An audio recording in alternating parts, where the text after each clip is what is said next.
posted in more places. Hello, welcome in. We're right on time, kinda, more or less right on time. We're mapping again today.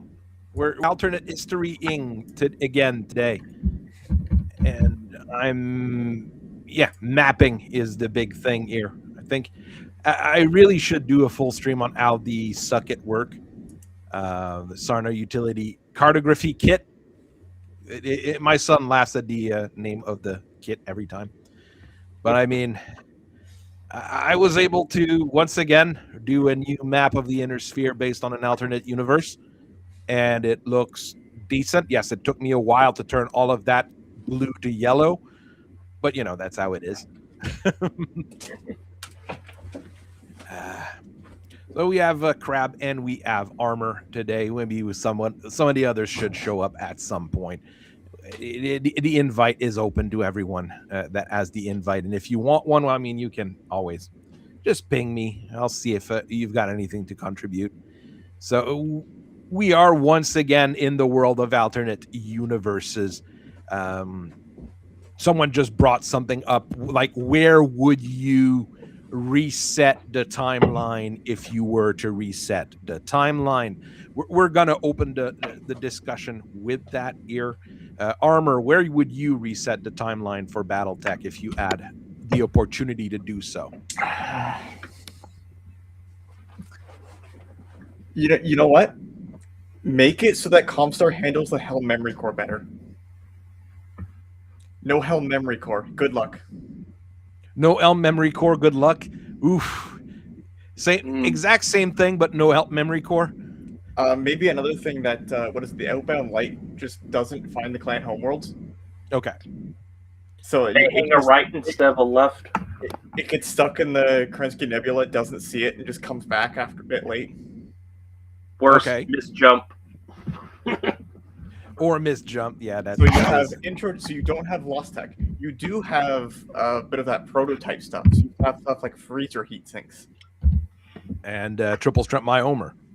Yeah. Good luck. Well, the clans wouldn't show up until later. So you because effectively have the Civil War goes off earlier. Would it? Or would it? Would the Federated Commonwealth still keep together without it being split by the clans? I think they would be more likely to stay together because there isn't such everyone's pulling this direction that for Caddy to get Caddy. I mean, there would be changes too during the War of 39 because the FedCom wouldn't have as many prototype things to throw at the Combine, and I'm not sure that Comstar would support the Combine as much in that kind of discussion. I mean, this is a much. I mean, that's another alternate universe altogether. You have the fifth succession war in 3050. Yeah, you'd have a fifth succession war in like 3050 or something along those lines. I could see Comstar working against the Federal Commonwealth because now they are the big kid on the block. Yeah. But I would see, I would suppose Aus Liao would be exterminated by the end of the fifth succession war by a mix of Merrick and the FedCom at that point. And then whenever the clans show up, because the Jihad doesn't happen, or at least happens later.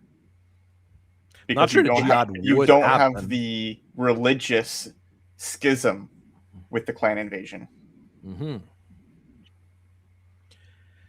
I mean, that's an interesting take, and I mean, you're earlier than most in your when would you reset the timeline? It's just like, okay, you just don't find the Hell memory core where the clans still show up. Good luck. You just skip straight to the Ilkhan era because they just walk in. You're not stopping them. Because you also don't have all of the reindustrialization. You see for this session where some mechs get more and more broken up and there's rules for it. For like which succession war it is how many things are broken on your mech. You would have a bunch of commandos and a bunch of Valkyries because those are still produced in mass quantities. Things that are still being produced.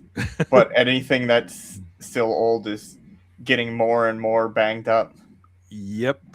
And it's not. I just mean, with that's the an mechs, it's all interesting. of the That's an other interesting surrounding starting tech. point. Outbound light emits jumps to the bird world, immediately decanonized. Boom. It's gone. I would go a little further, or a lot further technically, just to really get wacky with it. First Succession War suddenly is worse, and all the main successor states balkanize as a result.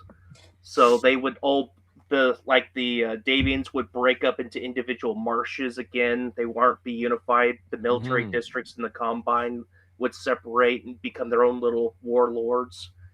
The Sky, Tinkernov, and all them and the Lyrans would break up, and more or less Merrick is still Merrick. There's nothing overly different there. It's still falling apart, but Liao still becomes the punching bag of all their neighbors, but instead of a few major, larger powers that relatively centralized, everyone would break apart, and then you would end up seeing, like, if the clans did show up again, I would say Comstar would be much more happy with that result. Right up until the clans show up. Yep, and then when the clans show up, they look around, it's like, this was the nightmare. This is exactly what we said was going to happen.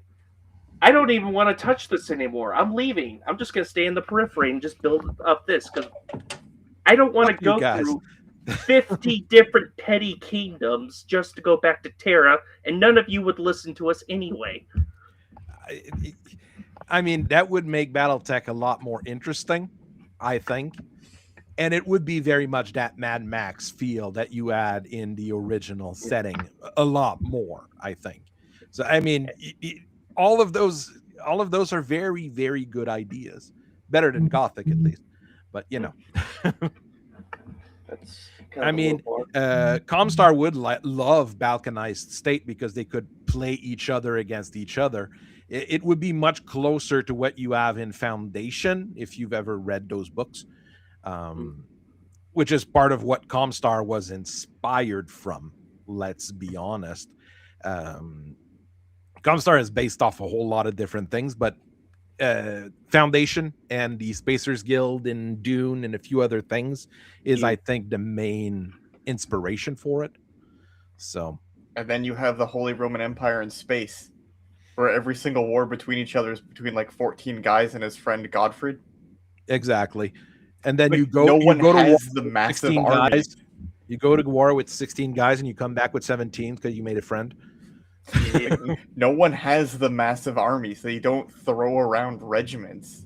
Even during the Succession Wars, there's all of like the larger formations that are just like, this is noted, and no one uses it because they can't throw that kind of force together anywhere. I mean, if you have a regiment, you'd be a major power. It's the same thing. It's like you've noted that, like, if you're a mercenary company, you've got 4 and you have a regiment, you're a major power. Imagine you're in that situation. The inner sphere is completely balkanized. You've got like 10 states in where the Draconist Combine is. It's the same with the Lyrans and the Feds and everything. And then the Wolves Dragoons show up with 4 regiments. Like, well, I guess we own this. I guess I'm taking Terra now. I don't need that. I have to wait for everyone else. Hey, Clan Wolf, yeah? You set on a scouting mission? Yeah?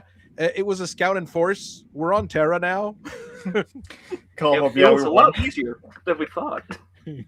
Just shows up, doesn't even hide all the Timberwolves locked up in one of the cargo ships. They just run out with those ahead and just take everything on Terra. Just be like, wow, that was hardly any effort at all. This Comstar wouldn't be well equipped either unless they were the only power with massive weapons. So, but even if they're just have a whole bunch of SLDF stores, if they just show up and be like, "Huh, I could just go straight there," there would be no warning for them to have their buildup. They have a bunch of SLDF relics versus a bunch of SLDF relics and also clan gear. And it'd be even funnier. It's like all the comm guard get removed, and they're like, "Well, you'll never figure out how to turn on. Why do they already operate all the machines? God damn Stop it! That. Are you doing that? Quit that. What do you mean we never changed the passwords in 500 years? What's a password? At least with the comm guards, they were somewhat accepted because they would have otherwise been clanners themselves. I mean, those are all fun ideas. I'm not gonna concentrate on every one of those fun ideas because, I mean, this already took me 2 days. Not just the map, but all the stuff I've done. It took me 2 days. Imagine if I was paid to do that. Like if a company went to me and said like, "Hey, can you like build stuff for us?" And you'd be like, "Yeah, I'll get a couple of my friends, a couple beers, energy drinks, and too much coffee, and we'll start fixing a few things here." I'm pretty sure we'd be getting somewhere.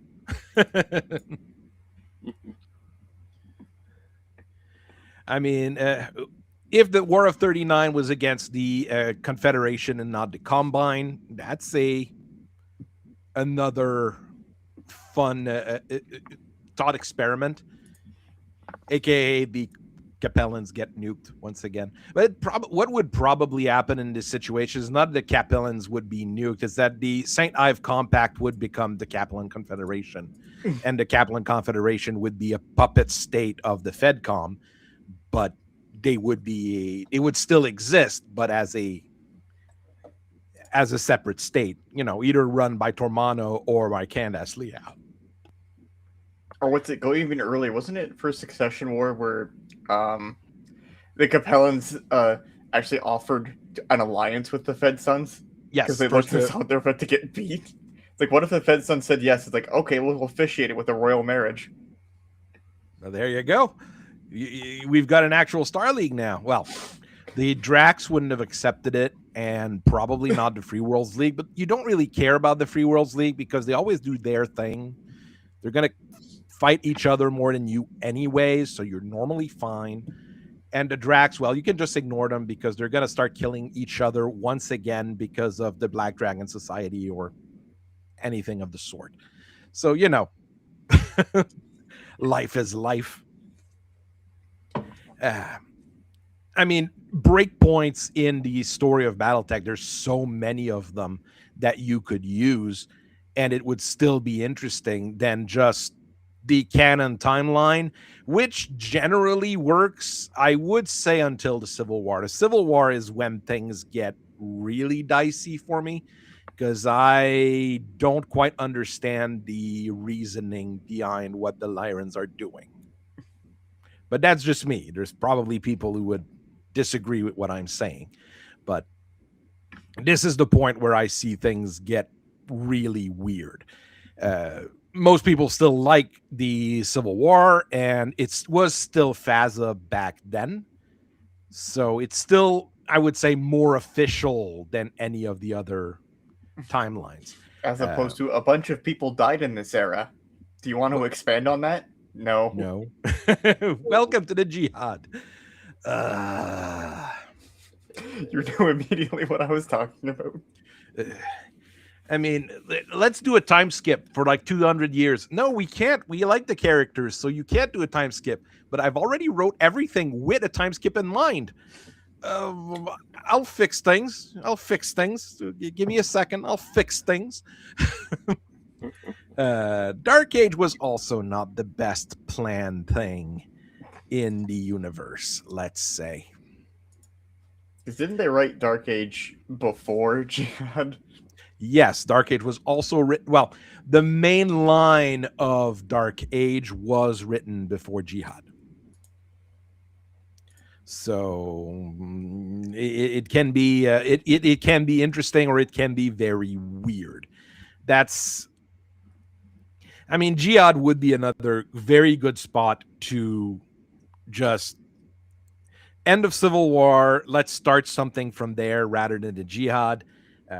We've seen tons of people do all sorts of discussions on this and all sorts of planning, but I try to put things down on paper, and digital paper, and on documents a little bit more than some others, let's say, just so I have something I can discuss with people and put forward.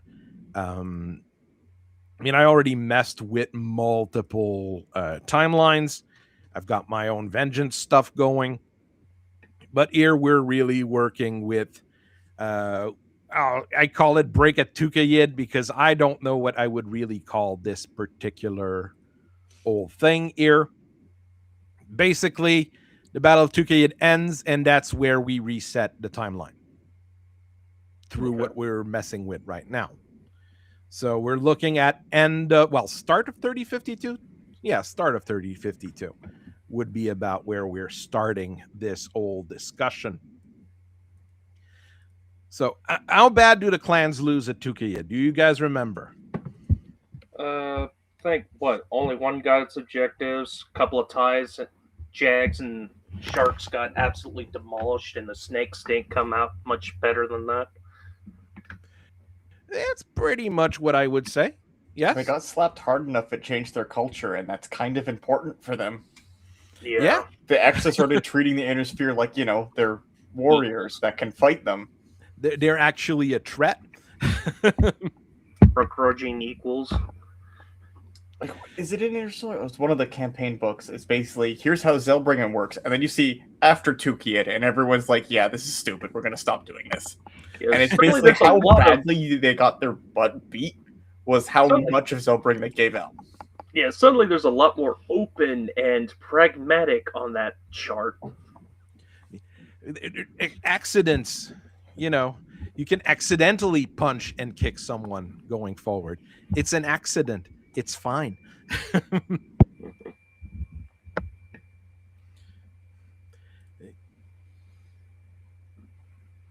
I mean, if you look at various religious and anti-tech movements, Battletech was built over, like I said, a multitude of different sci-fi books and sci-fi series, and that's what coalesced into Battletech in the 80s, which is what we're seeing now in that particular era. A lot of the pulp sci-fi is built into it, but also a lot of the more high-end sci-fi, like we said, Dune, Foundation, a few of the others here. Starship Troopers obviously is an inspiration as well in there, I would say. So I broke things at the Battle of Tukayyid. The Battle of Tukayyid ends. The clans kind of have to go back home with their tail between their legs. The Inner Sphere is very glad that the clans are not moving forward anymore, and we'll go with that particular kind of separation here. The Inner Sphere side, we're going to have a fifth succession war because that's what the Inner Sphere does. They like to kick each other in the nuts when things get calm. And on the clan side of things, I decided that they're not going to be stupid anymore. Is that a good idea? That'll work. So rather than Elias Critchell and Lincoln Osis all trying to get the Ilkhan ship, I went with the Snow Ravens becoming Ilkhan, especially since they were more or less neutral between the Wardens and the Crusaders at the time. So it kind of makes sense that people would gravitate towards them. Okay. So the reasoning behind it is every clan that went to the Inner Sphere is more or less Desgra anyways. They failed at what they were supposed to do. And they're like doubly Desgra because they failed at what they were supposed to do and they forced a 15-year truce by failing a battle on Tukayyid.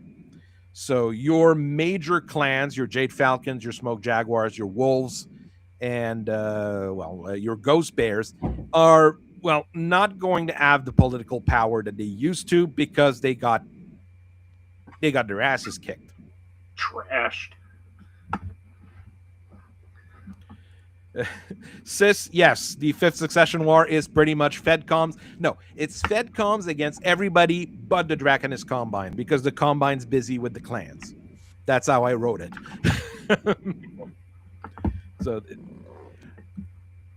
So the big thing is really Lynn McKenna of the Snow Ravens becoming Ilkhan, and basically she decides to rebuild not rebuild the clans, but take the clans and rebuild them to be more competent in the fight with the Inner Sphere. That's going to come.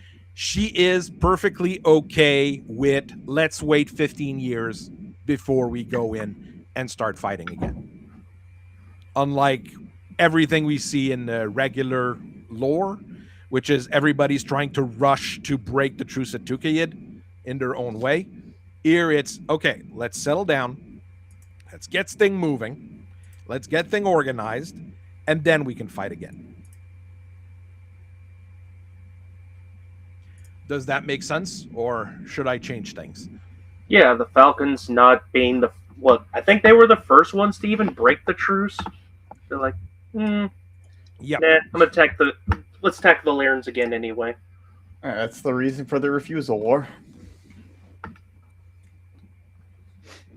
I'm thinking of various things here. One of the thing being all the worlds being that were conquered. All of them are open to enclaves to the other clans, like in the clan homeworlds. So you can, if you want to settle on a world that's, not 100% controlled or whatever, you can bring in your people and settle down and get things moving. She opens that up so that we can have more clan population in all of those worlds up here. Try to get things moving. You lost the right to keep the territory. Now you have to share just like we do up here. Deal with it. Oh, that get funny real fast. Yeah, that's how I see it. And since Tukayyid's a truce line, you can still invade stuff above Tukayyid. So there's still going to be, battles over here. The clans take up these worlds from the Lyrans, while the Fedcom, and they take up these worlds from the Kurita. I might change how many worlds are taken. I might change how many things are moved around. That's not set in stone or anything. I mean, it's in the end, it's fan fiction. So we're messing and playing around here. But it keeps the clan a little bit busy there. So we've got a bit of something going on.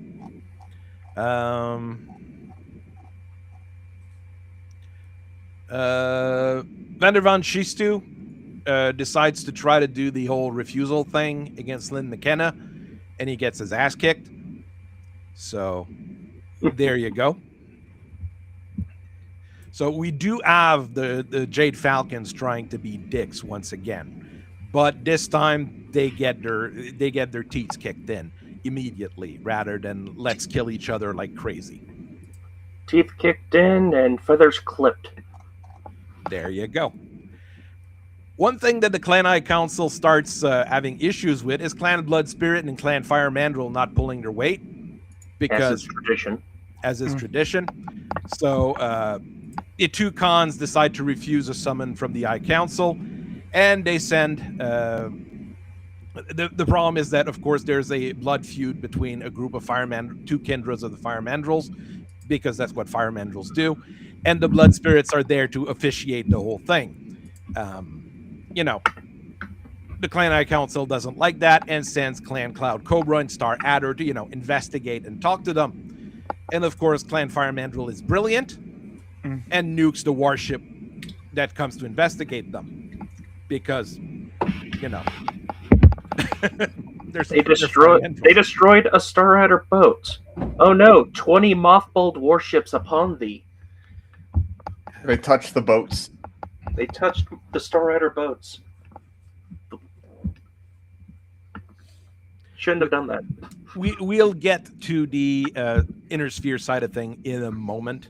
We're going to start with the clan side of thing, because it's a bit simpler, because it's a bit more straightforward. So, of course, having 20 new warships showing up would be an issue.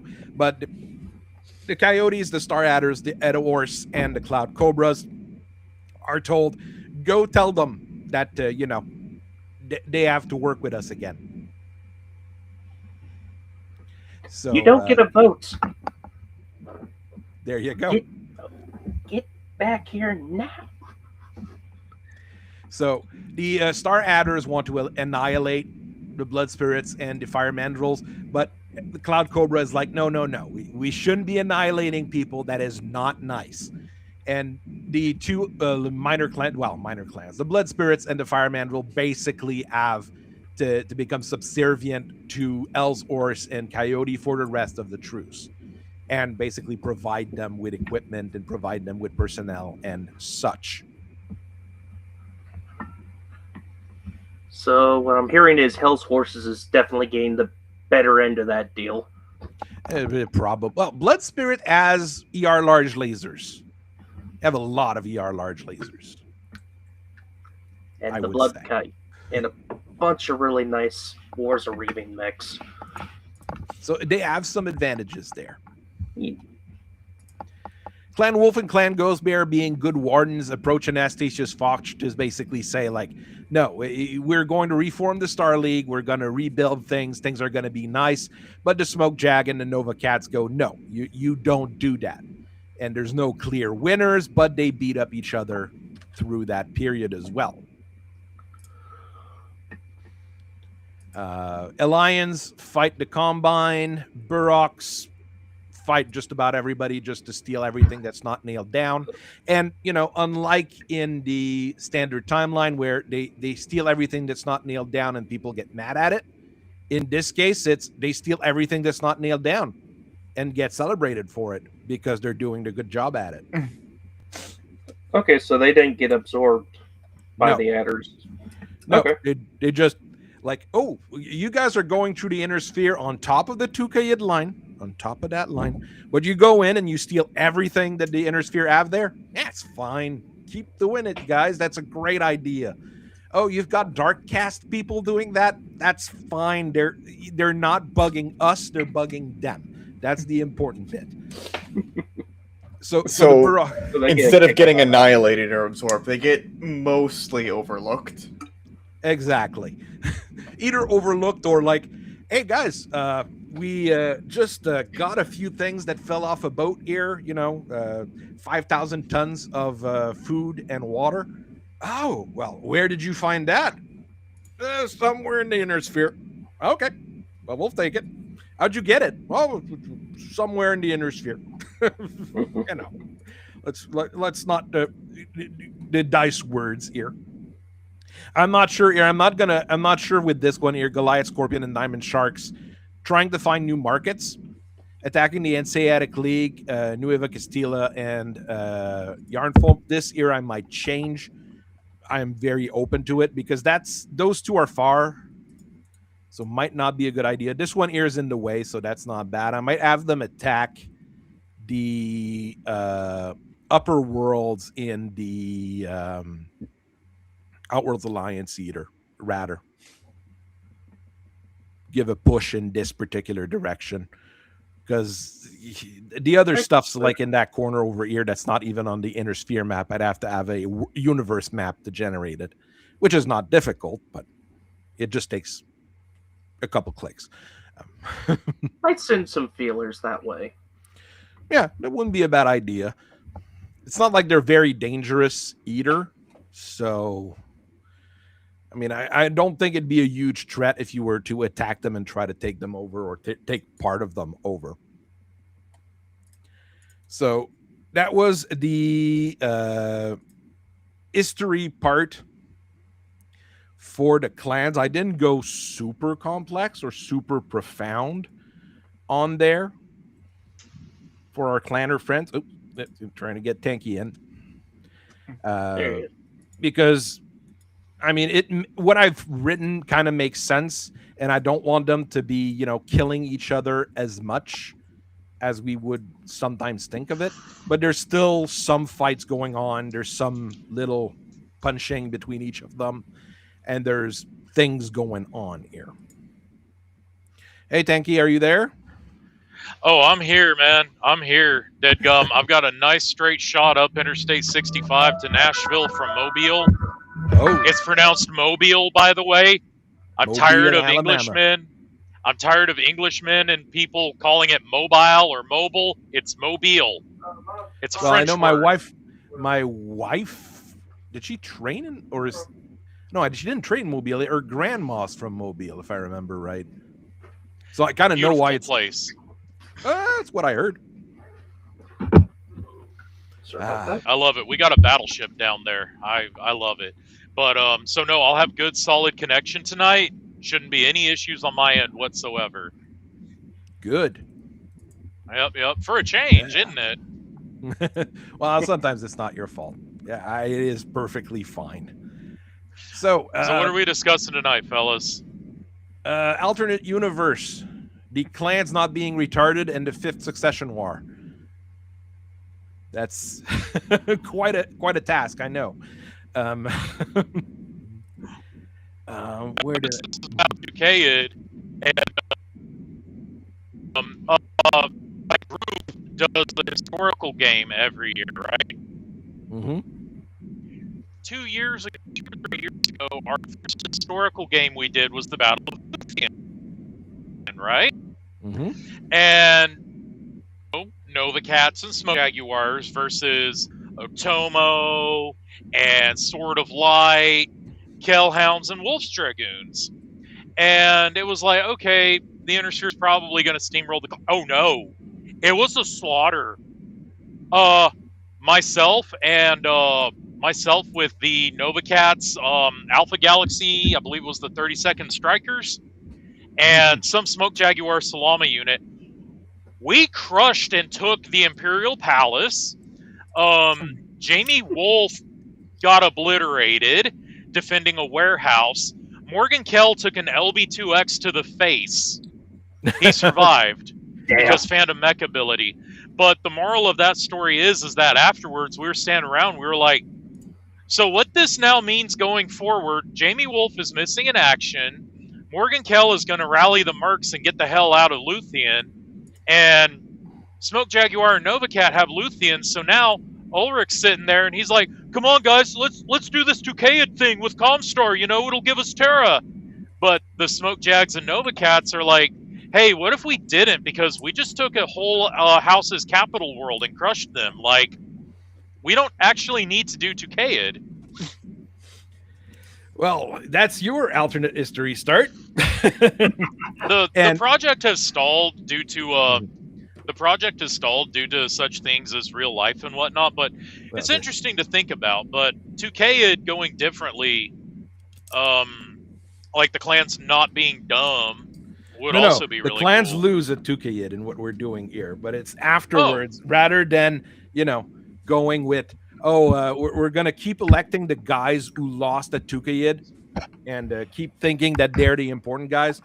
The clan's going like, no, Snow Raven is actually in charge now because they kind of seem to know what they're doing. Interesting. First order of business. You no longer get to bid away warships. Well, that's part of the whole thing here. I wrote another thing, the McKenna Doctrine, basically trying to improve morale and effectiveness of the clan war machine. First thing first, McKenna realizes that the Inner Sphere is better organized and equipped than they expected. Partly because of the,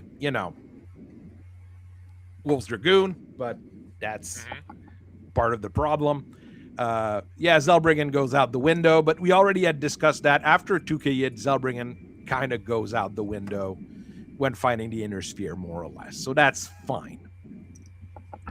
Another thing that I put down, there's a massive disparity in manpower between the clans and the Inner Sphere. Let's calculate here. Small realms like Rasselhaig now and the St. Eve Compact have a larger population than all the clans put together. Certain capitals in the Inner Sphere have larger population than what most of the clans are able to put together. So let's stop let's stop losing personnel and losing equipment, and let's start being more productive. Biggest change that I'm thinking here, Trueborn warriors, freeborn, you don't care, but Trueborn warriors can't be washed out of training anymore. Unless of course you get major injuries and things like that. That's life as military training goes. But if you are going to fail or whatever, you just, rather than being a regular warrior, you're a second line warrior. You go to the protomechs. You go to the protomechs, and you go to the Hunchback 2Cs. Shinji. Get in the Hunchback 2Cs, Shinji. Well, that's all Shinji deserves. Because if you have EI, you're too valuable to throw away. Exactly. It's like, you're going to be using them. If it's not in a mech, then it's going to be in an aerospace fighter. If it's not in an aerospace fighter, it's going to be in a protomech. And if it's not in a protomech, well, you can have a rifle in your hand, kid. There you go. So and that's protomechs in these circumstances wouldn't necessarily be weapons of desperation so much as truly garrison weapons. Yeah, I always look at protomechs in my ideas as your support for your battle armors. You've got a point of 5 battle armors with one of the larger protomechs, an 8 or 9 ton protomech in the back, backing them up. It's gonna make it do a very good job. Plus, whatever mechs or vehicles we salvaged from the defending planetary garrisons company, so like they're not a bad idea, just poorly implemented. But I repeat myself. FASA was throwing stuff at the wall at that point, I think. So yeah. Sans Eldors for the logistics, and that's part of what we're getting to. Okay, freeborn Sibcos still cutthroat. Freeborns are not as expensive as a Trueborn, so it's okay if you have a couple, lost freeborn there. But I mean, after Aiden Pride showing that, he's a Trueborn, he went to freeborn training after, and he still succeeded, and then became a legend. Maybe we should stop losing all of our good personnel that easily. And I mean, that's why of course, Diamond Shark can't afford not to right now. Yeah, because all of the Trueborn warriors died, and all of their top guys died, and then it was the Freeborns that bailed them out and saved the con, so they stopped discriminating against them. So you still have this cultural shift in Tukayyid. It's just who gets political power afterwards. Mm-hmm. So this, I think, is an interesting concept to try to see. And in 15 years, the clans would be able to implement this. I mean, it's not immediate for everyone. Some people would be more resistant to it, etc. But in 15 years, that's 15 full Sibcos at least.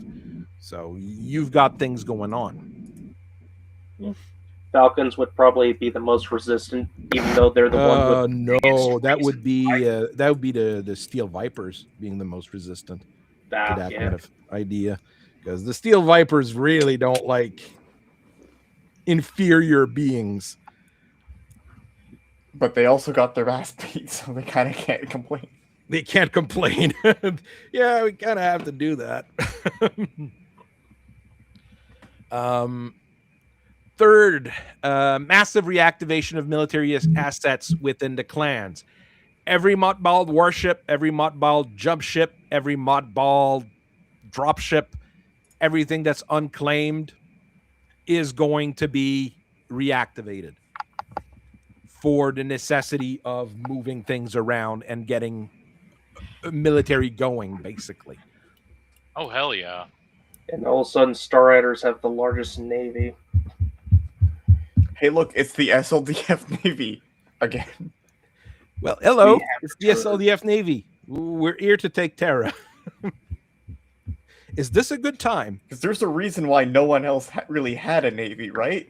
That's because they were all in the SLDF Navy. Well, what happened to them? There you go. Well, ship go boom. Every brine cache is opened up. Everyone that's located, basically. Everything's upgraded to more or less clan standard. Mechs, vehicles, everything. And everything that you have that's older mechs, your Thunder Stallions, your first generation Omni mechs that are, still around, everything's pushed and serviced to get as many soldiers, front line, second line, whatever line as possible, basically rebuilding the SLDF, which might very well be the plan of Lynn McKenna. But, we're not going to say it too loudly. Oh, hell yeah, we get Drift Shags again. I just like the name. It's just a funny name, Drift Shag. Raphaelia is asking with what people? Well, you've got inner sphere planets. Let's use them. Let's use the people we've got from those inner sphere planets. And the clans who don't like all of these freeborns kind of have to look at them and be like, cool, you're a warrior now. Cool, you're going to be serving on that ship. You're not quite a warrior, but you can push button. You can scrub the floor. A lot of their standards did end up dropping. Was it through the Jihad era? Oh, yeah. Yeah, because of Wars of Raving. So it just happens sooner, where they just have to swell these numbers. Let's just hire who we can. If I think it was the Ghost Bears made first contact with them, there is the Yarn folk right there, and they're not as technologically advanced, but they do have a lot of people that know how to run ships. And they're very honorable. Do you want a contract, kiddo? Want to see the stars? Yeah. Raphaelia, you're bringing up good points. Totally. The inner sphere population, would it be trustworthy? No, definitely not. But, you give them better shotgun collar. Shotgun collars. I mean, it probably depends on which clan you're dealing with. When the onboard Marines start putting down mutinies more than boarding actions. There you go. I mean, we've got 15 years to work on this, so there's probably people that there's going to be growing pains. Raphaelia is saying to make clones, you'd have to make a lot more iron wombs in order to do that. But I mean, it's also a possibility to say, like, yeah, your SIPCOs are not of 20 warriors anymore. How many are there? Yeah. How many can you put? And as Orwellian or kind of a thing, clan homeworlds, I don't remember, but I think here and there they also have on the civilian sides, here's extra whatevers if you have more kids kind of a thing every now and then. Yeah.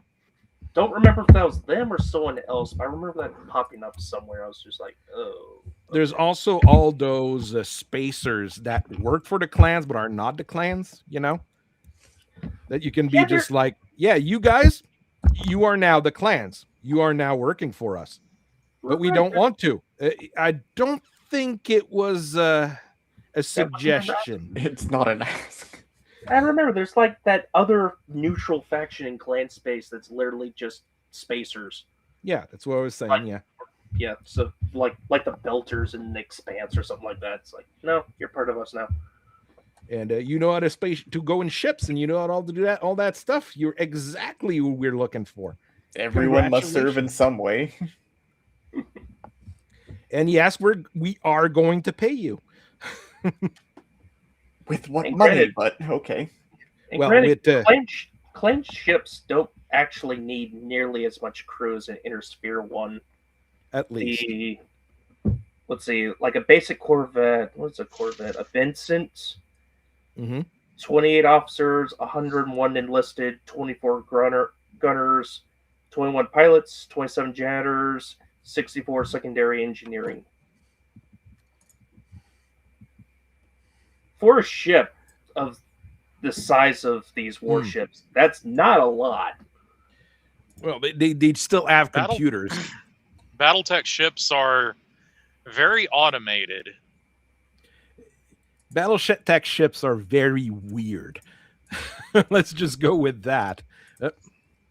Trying to get some Fuble in. Yeah. And hell yeah, Fuble in the house. And that's I believe Vincent's actually an Inner Spirit design, so that's not even a clan one. No, it's the SLDF standard Corvette.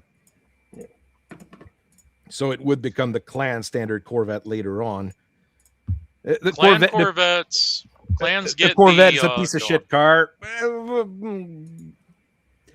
Let's not open that debate. The clans build the Fredessa, which is classed as a Raider, but it's technically a Corvette.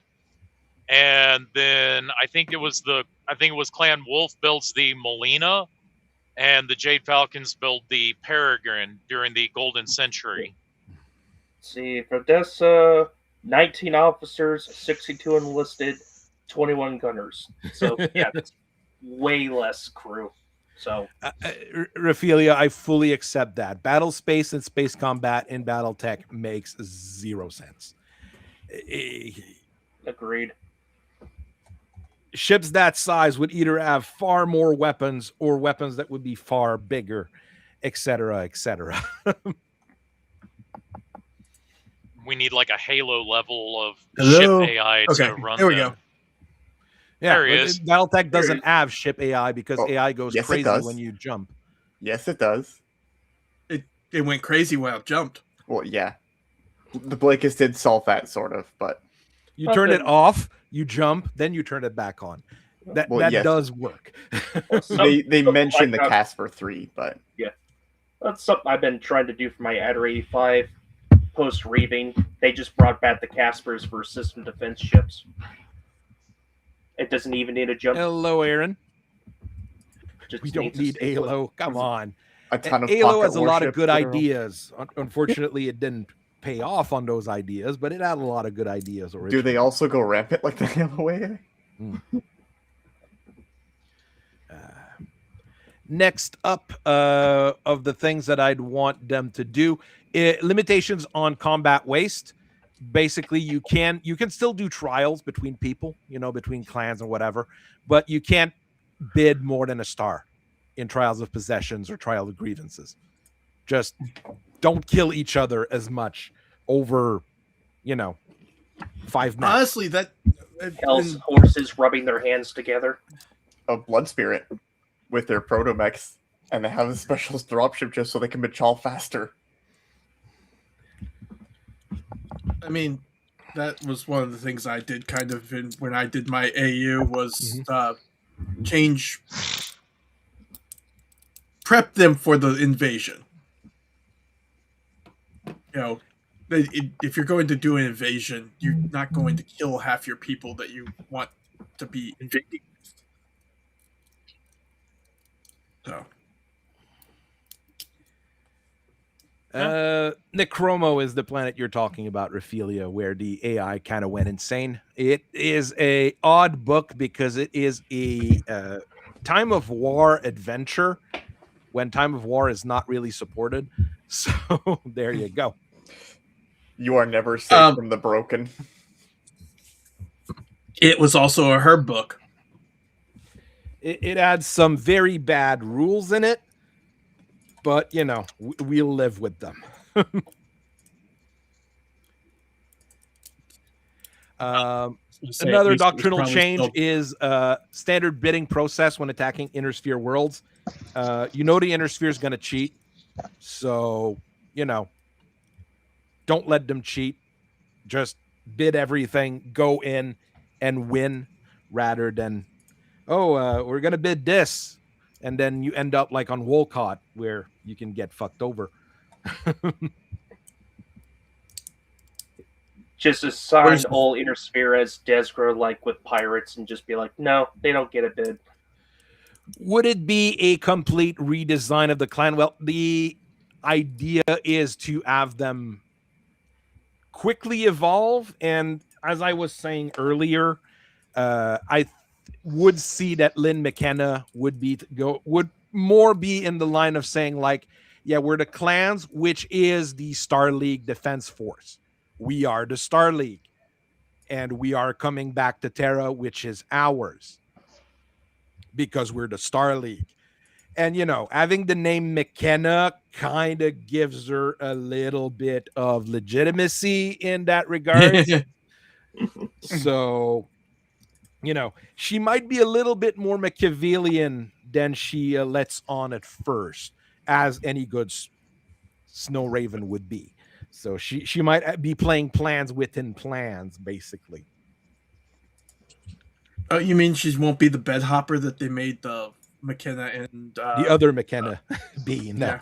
I mean she's supposed to. She looks mean in the pictures CGL gave us of her. I don't know if it's a CGL picture or a old FASA picture though. It's probably CGL because it's color. I was gonna say they basically copied the chick from the one Resident Evil game, like her black hair. No, but for Lynn McKenna, for the what we're doing right now, she looks like a mean old lady. God, yeah. I have other words for that. She wouldn't be too nice, let's say. Do we have any other pictures of her? We have one other picture of her. Like that's the thing with a lot of those minor clan or secondary clans. We don't have a whole lot of anything about them because reasons. Like what does a Smythe Jewel look like? They have a red butt and a big nose. Oh wait, no, that's a regular mandrill. Making fun of the poor. Did you kill them? No, I did not kill them, but they did get beat up pretty bad. I'm sorry. It's like it's one of those clans that there's really not much you can do with. I mean, them and the Blood Spirits originally decided to ignore the Eye Council and do their own thing. And the Eye Council decided to send people to tell them to stop being assholes. And they were assholes to the people they sent. So, they're lucky they didn't get annihilated, basically. That's how it ended. Okay. Yeah, for the Blood Spirits, I can at least training. Like, because, they trained their entire population. Lynn McKenna, is she ASF? She's probably either a MechWarrior or an aerospace fighter pilot, but we don't even really have anything in there. I've read through it and I can't remember. She was on Warship, so she could have been just a Star Admiral as well. So I was gonna say she could just be a pure Navy. Navy. It happens. Mm-hmm. And it's interesting when it happens. Oh, and the final major doctrinal change. Everybody fight, nobody quits. So everybody is going to be going. Not just, the ones who won placement trials, the ones that are better, the ones that are this one. No, you're a frontline galaxy. You are on the front lines, and you're going to be fighting the inner sphere. Even though there's positions in the clans later on, that's the base idea. You just don't have enough of the forces to not fight. You're not chomping at the bit for a few good fights. It's just there's not enough of you to go around for all the fights. Yeah, what I mean, if you take all the clans, first line galaxies, so all the alpha, beta, and gamma galaxies, for pretty much every clan, you're going to start to have a lot of people to throw at the problem, at least. Yeah. I mean, you won't be able to take, the entire inner sphere on your own or with the clans, but you're going to be able to give people a fight. And if you decide to put the pressure in one location, there you go. See, it's one thing for the first clan invasion where you show up to some periphery planet, yell at them, and then, all of the fighting is over by lunchtime. Football game. Clan Punisher as an amalgamation of all the clans. I mean, possibly that's what it would end up being in a way. Are we talking about a Battletech without Catalyst? One day. That would be interesting after, like, you have a bunch of these ad hoc galaxies that are less scattered, and they're like, well, we can't contact our old clan again. We have no idea what our military structure is. Guess we're all pulling ourselves together now. So while there's still wardens and everything, I've basically split things within the clans on how they're going to more or less work. Logistics and command with the Diamond Shark and Ravens doing the logistics part, and the Fire Mandrill and the Blood Spirits being the gophers. You guys are gophers. You just go and do what we tell you because that's what you're meant to do. Ouch.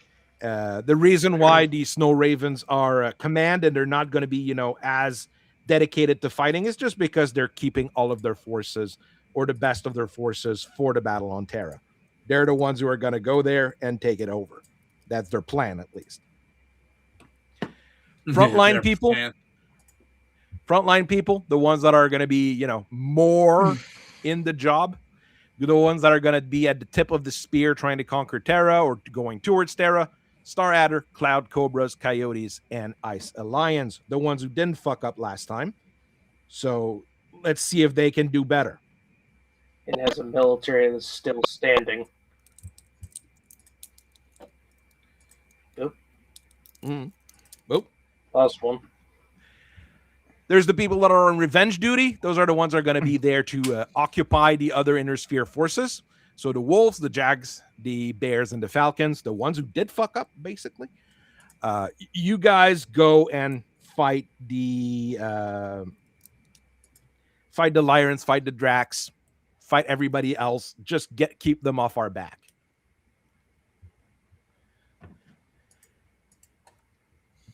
Frontline garrisons, the people who are going to be, doing more of the defensive, but really in the front. Steel Vipers, Elves, Horses, and Nova Cats. The Elves, Horses, because they're really good at it. The Nova Cats and the Steel Viper, because, well, they kind of messed it up the first time. So let's still give them a chance, but keep them where we can keep our eyes on them, basically. And have the Burroks keep doing what they're doing, which is, go around and steal everything that's not nailed to the ground. And that's perfectly fine because that's all the Inner Sphere deserves is that the Burroks steal stuff from them. And the Goliath Scorpions can be Goliath Scorpions. Just go follow your vision quests and your magical visions of we need to go somewhere and gather things. So just go find the lost caches and Castle Bryans that have been lost to time. Go do that. Go. I lost service, but I was trying to say the Ice Helions haven't had a chance to fuck up yet. Yet is the important bit there. You are right. They're Ice Hellions. It's bound to happen. I would move the Hellions into that group because, they just make great raiders. Nothing more. But no, right now they're going to be considered frontline until they fuck up, and they will. They're probably going to do something really stupid because they're the Ice Alliance. Swap them out with the horses later. Exactly. Have them overextend and decide to start fighting in the Free Worlds League and meet the Andorian nuclear response. Yeah, that'd be cool. The regular, and then just have the Burroks actually just be pirates. That's basically what I want them to be. Just, they show up, they steal everything they can from the Inner Sphere, and the rest of the clans don't care because they get, the free shit that the Burroks drop them. Right, and I just have them hit anywhere in the spear. Just show up and boom. Show up on Donegal, steal a bunch of shit, leave. When the pirates from Clan Space starts mixing in with Tortuga and all of them and all the clan equipment gets intermingled. What's that? It's a Corsair. Well, it's just a Frankenmech. Yes. Is that an arm from Warhawk? Yes, it is. Stop asking questions and give me the money in the vault. Man. I listed all the cons and the ill cons. I had to extrapolate because Joseph Crow was Sakon for the Snow Raven, so he would become Khan. Natasha Kerensky dies of old age because she's old. And not a jump jet attack. And not a jump jet attack, Felon Ward becomes Khan. Vlad Ward becomes Sakon once that happens. Just to keep the characters that exist. I'm not inventing anything major, going to anything really fancy here. Okay, I'm just going with names that exist for most of that stuff, and some of those names you definitely heard, like Sullivan Koga. Everybody knows Sullivan Koga, right? Who? Crickets. Cricket. Hey, he's the Khan of Clan Coyote. I was thinking it was actually going to be Cloud Cobra, but okay, Coyote works. Cloud Cobra, Din Steiner is the Khan of Clan Cobra, Cloud Cobra. So I guess he's got a claim on the crown at some point or something. I always thought it'd be funny if Cloud Cobra actually went south and be like, "Hello, fellow Steiners." There you go. Important leaders. I made a list as well of like either Sakons or commanders that I find fun or interesting. Ulrich Kerensky's still alive. I mean, he's got no reason to be dead or anything. He's just Star Commander, then goes back to being Galaxy Commander and never goes back to Khanhood because nobody wants to elect him. We've got our good friend Brett Andrews, the Taint Seeker. He's there, but he might not need to be Taint Seekering as much this time. Is Connell Ward still around? Or no, he was already dead. Yeah. By 3057. So this was my more or less idea here for the clans, which I think is an idea. It's decently solid. Where would I put you? I don't know. Where would you want to go, Garaphilia? I don't know where you would want to go. We haven't even started talking about the good people in the inner sphere yet. Because I've got a lot of inner sphere stuff. There we go. Yeah, there's Icarius is giving me some pointers. He is very good at that. Fifth Succession War. What happens in the inner sphere in the whole situation? We start with 3 major leaders being removed from the picture. Romano Liao, having an accidentally falling on a laser pistol or sister's shooting. It's very accidental. Huh? All she deserved. Ensdavion, I decided not to kill him immediately. He has a debilitating heart attack and he's paralyzed. He can't do much. He can't, be a leader really anymore. So he has to retire, but he's not dead. And he's going to be counseling people and he's going to be giving hints and tricks to Victor. So Victor's going to have an actual mentor rather than learning everything from, the ground floor. Nobody? Yeah. So we have a little bit of a better thing here. Melissa Steiner is officially in charge of the realms, technically, because she's the wife and technically the leader. But Victor is the first prince, officially. He's not Archon yet. He's not an Archon prince or whatever. He's first prince of the Fed Sons, and Melissa's the leader of the Federated Commonwealth. Yeah. DEI leader. I wouldn't call Melissa a DEI-er. She's great. She's actually quite competent. She's actually quite competent. That's a low bar for the air spear. Takashi Kirita is deposed by his son when he challenged Jamie Wolf rather than being killed like he is in the original story. He's just deposed by Theodore and says like, okay, just leave.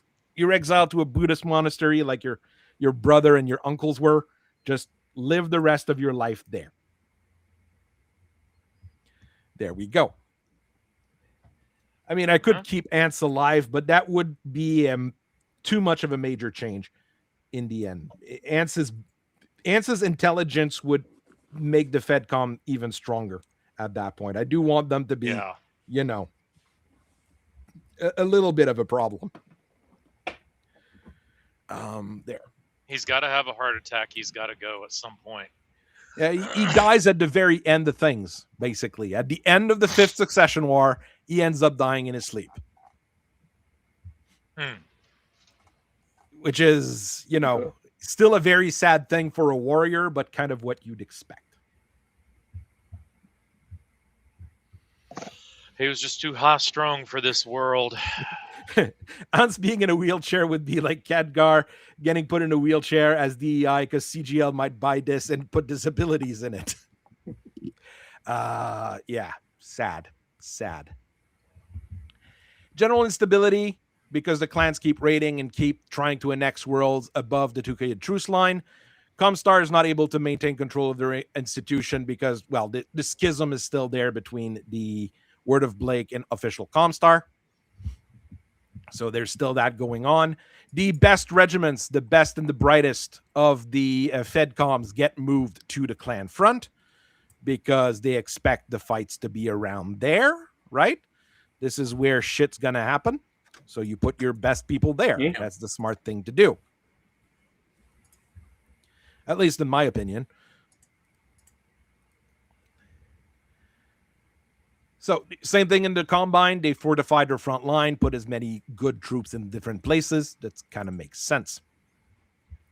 There is still the dissatisfaction in the upper class of the Lyran Commonwealth because the Lyrans will be Lyrans. And Ryan Steiner is, Ryan Steiner. Of course, he first goes to Melissa and says, we should split the realms and you should focus only on the Lyran Commonwealth rather than the mixed realm. And then Melissa flips him off. And then he approaches Nandi Steiner. And she's more, that sounds like a good idea. Not realizing she's actually talking to Ryan Steiner, unfortunately. So, once again, they try to pull Katrine Steiner Davion to do this. But Ance Davion is not an idiot, and he knows Ryan Steiner. And he tells his wife, no, you take Katrin from Tarkat and you bring her ass back to New Avalon. And she's going to be meeting her future husband, Kaya Lard Liao, and they're going to get married. That's all. That just sounds like bad fan fiction there. You're going to see a lot of marriage in my things because I write as someone who knows about medieval history. And marriages are important. Game of Thrones things a little. Yeah. Because it makes sense. And Kai needs an actual wife. He is nobility. And, he's very bad with girls. So, He's also the hero of the first clan invasion, so. His kids. What a Giga Chad, like an expert. Like, you're an expert mech warrior and a deliverer of death and destruction upon your enemies, but you can't talk to girls. What a Giga Chad. A true Chad. He's me, bro. Trust me, bro.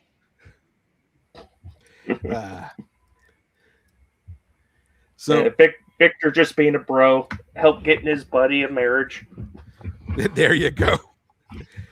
And making sure his sister stays out of trouble. That's the other bit that's important.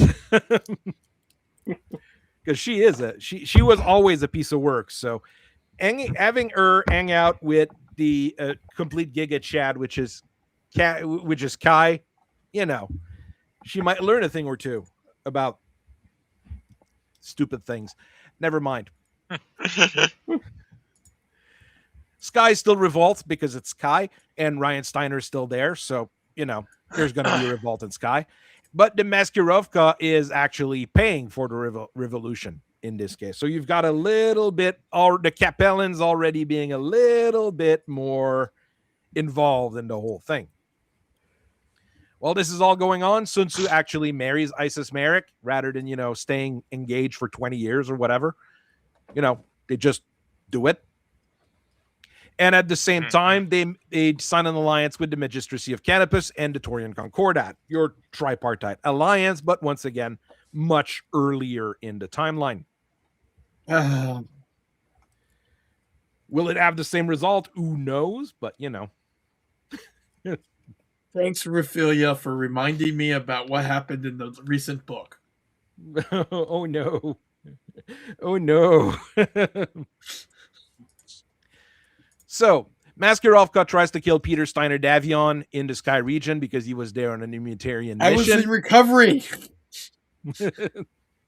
So Petey the Capellans try to kill Petey, but Petey is saved by the Great Legion because it's always fun to, because well, there's technically books about the Great Legion being in that area anyways. So you know that kind of makes sense.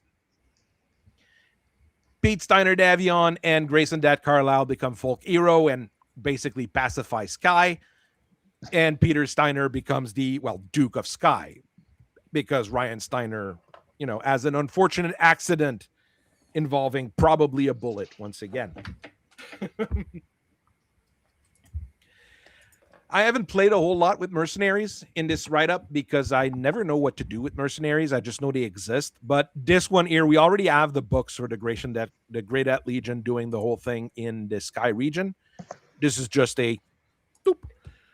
Let's use what already exists and makes it better. Then we fall to Operation Guerrero, which we already discussed in another stream, obviously. But now the Operation Guerrero is the start of your 5th succession war. It's actually the start of a big one rather than just a brush war, basically. Joshua Merrick dies from the complication of his illness, standard stuff. And Davion tells Victor, no, you don't put a body double, you idiot. And he does it anyways because he knows better. And, well, of course, the Mascarovka and all those friends quickly know that it's a body double, and the Operation Guerrero begins in September 3057. The feet pics don't match. No. Sorry, Why did you have to go there? I did a joke character for a Destiny campaign that was a conspiracy reporter, and his whole shtick was he's always right, but he's wrong. So he figured out the body double thing with feet pics. Oh God. The worst thing is, you know, that's the kind of stuff conspiracy theorists would end up doing, right? You know, that's even too much for Ophelia. I mean, if I'm not gonna dox my wife here, but during the largest contest, the largest trivia contest in the world, which is a thing that she participates in every year through the internets. There's a few times where they had to use wiki boobs and wiki feet to find information and answers to some of the questions because they were the best possible sources on the internet for those particular questions. Well, today I learned that Welcome wiki to the boobs internet. is a thing. There you go. Welcome to wiki boobs. Well, I'm going to file this information away. I'm sure you are. Man's got needs, boy. No, if I ever get to do, just a quick aside, if I ever get to do a Destiny campaign again and it's set in the Succession Wars, oh yeah, darn right, I'm going to be Space Alex Jones. Yes. That was basically the character. Yeah. Alexander Krinsky took the entirety of the Star League with them. What do you think they're doing out there? They're doing these genetic abomination experiments to make super soldiers, and they're going to come back and they're going to make the new Star League. And he was right. That Always is correct, wrong conclusion. That was the character. So, the big fight is around, once again, your Terra Corridor over here. So the Merrick retake a bunch of worlds, the Liaos retake a bunch of worlds, as with regular Operation Guerrero, but they don't retake as many because you have more contact and more movement around here, but you also have more of the major regiments on the clan front. So Stefan Davion kind of has to improvise with what he has, and I'm going to be playing him as more of a Patton kind of figure. He's an absolute asshole. He's probably a sociopath and a psychopath, but as a military commander, he does the job. So that's all you really want in a military commander. There you go. So basically, he's sitting there with whatever force he has, trying to fight back the Liaos and the Merricks, and he gets some help from the Sandovals because they're like, yeah, I guess we can send you troops, but we got to make sure that the Draconis Combine's not going to attack us, even though we've got guarantees that they're not going to attack us. We don't know that they're true because we can't trust the Dracs. Until Tancred Sandoval's like, no, Dad, I'm taking the military. I'm going over there. Okay, Dad, you can stay here with your pictures and your drawings and your pushing troops on a board there. That's okay. But I'm taking the armies. Bye. Something along those lines. Two other fronts are opened fairly quickly. Morganasek Davion and the St. Ives Compact start fighting the Liaos on their front over here to try to alleviate the pressure over here. So we've got the St. Ives Compact actually doing something in their history rather than just being, there and then being invaded, and that's the end of it. Where's the fun in that? And on this side of the border, we've got Caesar Steiner, who's like, hey, I can get like recognition and honor and all that cool shit if I actually attack the Merricks. Let's do it. Nandi Steiner basically calls him a traitor and a backstabber. He doesn't really care. He takes the control of the Donegal guards and starts fighting the Merricks over here, once again to alleviate pressure over here and, have a second front on that side. So we have a bit of fun going on in these different locations here. The Taurian Concordat and Magistracy of Canopus are very happy to just start taking worlds that they can take, which is why the entire reach, both Franc and Oregon, has been absorbed. Here, as you can see, this is all taken over. And the Taurians, of course, as good Taurians are, start attacking the Davions because that's what they also do. Didn't need an excuse, just out of habit. Didn't know anything else was on going top on. of it, they have an excuse. Isn't that great?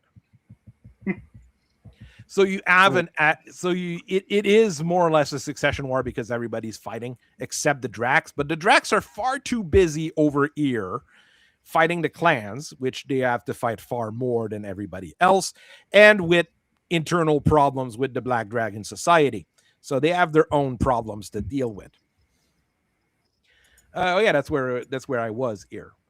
Basically, the Black Dragon Society assassinates Takeshi Kurita and tries to then depose Theodore Kurita and put someone else on the throne because that's what they do once again.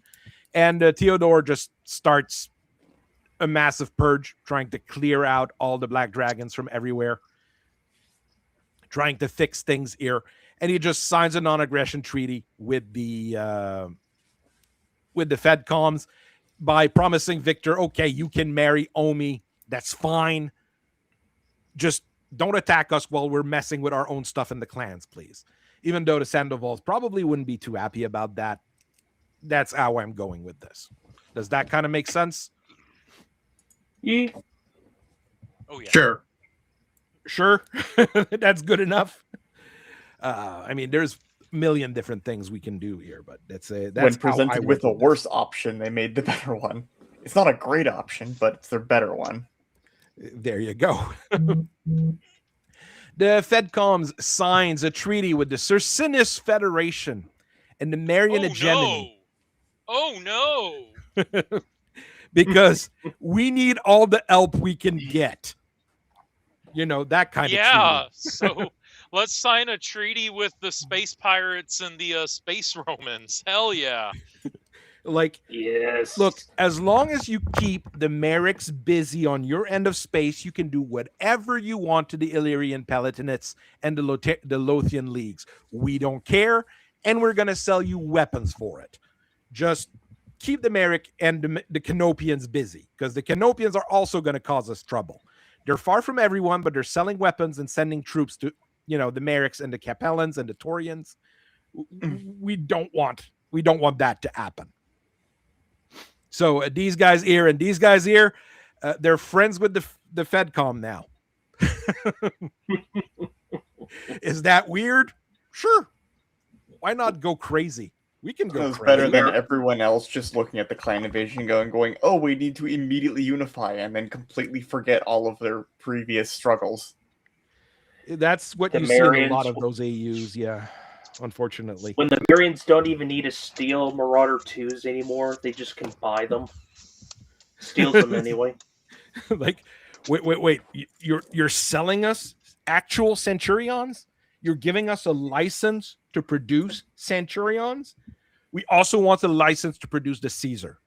Now, we want the Caesar. Every medical commander a Caesar. There you go. It still has 50,000 rocket launchers on it. Welcome to Marion, to the Marians. Non-die Steiner. Thunderbolt technology earlier. Can we give them Thunderbolt missile technology sooner? So that way we don't have to have all those ghastly rocket launcher variants. Yeah, I could have MRMs instead. Oh, boom. That's a good compromise. Let's go. We'll give you these captured MRM launchers that the Drax are making that we really don't have a use for.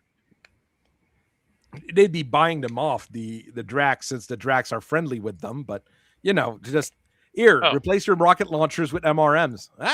We'll do both MRMs and rocket launchers. Oh, good God. Macross missile spam. There you go.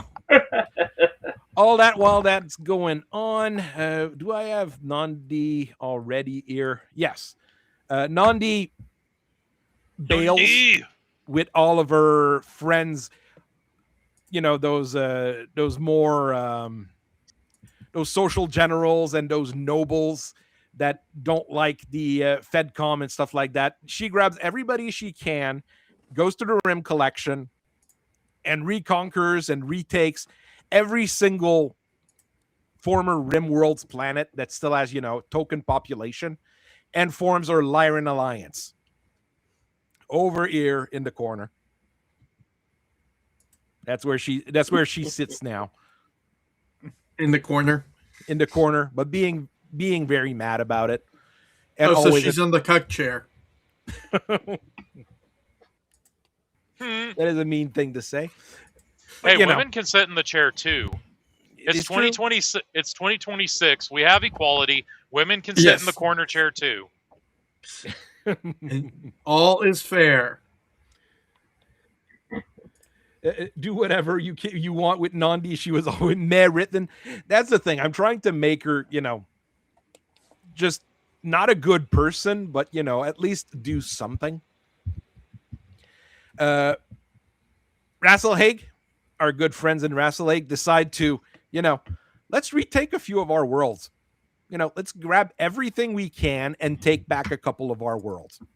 So that's their big thing in the 5th Succession War. They retake a bunch of their worlds because the clans have not been defending them as they should, which will teach the clans to defend their planets a bit more. They took 5 worlds back out of 50? About. Hey, it's the FRR. It's already good that they did something. Of course, the DCMS is providing them all the tech and equipment that they want, and Comstar too. So they're probably testing a whole lot of stuff in those couple battles over here. There's probably a couple of companies of gun around from from both the FedCom and the Drax. They're like, here, these actually work. Go nuts. Test the Beowulfs, test the Vikings, test the... All those things are very good mechs, so not a bad idea. How would they want to do what, Raphaelia? Sit in the cuck chair? Yeah. Or retake their worlds. One of the two. Cameron St. James, our good friend, starts really rebuilding the Word of Blake and building those things here. And he starts infiltrating all sorts of people around the Terran corridor to try to retake the Terra, and they assassinate Archer Stainer Davion because he needs to die because that's his role in existence. He is the guy who dies. It's sad, but that's what happens. He also injures Stefan Davion's grandson, Jonathan, and that makes Stefan Davion really pissed off. But, that's that's a separate thing. But of course, Stefan Davion, being very rational, goes to Comstar and says, like, why is Comstar killing my prince and injuring my son? But that's not Comstar. That's the word of Blake. What's the difference? So they kind of get mad.